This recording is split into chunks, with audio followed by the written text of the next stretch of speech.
Die groot ding hoekom ek eintlik hierdie video's en goeders begin maak, is sodat die jong mans en goeders kan verstaan. Hierdie is nie 'n grap nie.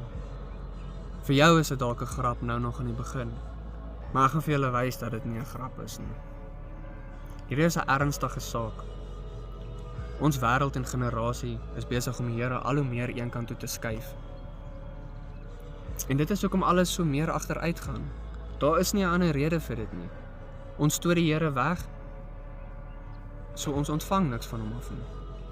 Dit is ongelukkig hoe dit werk. Ek hoor by te veel plekke en goed waar hulle my Here probeer sag maak.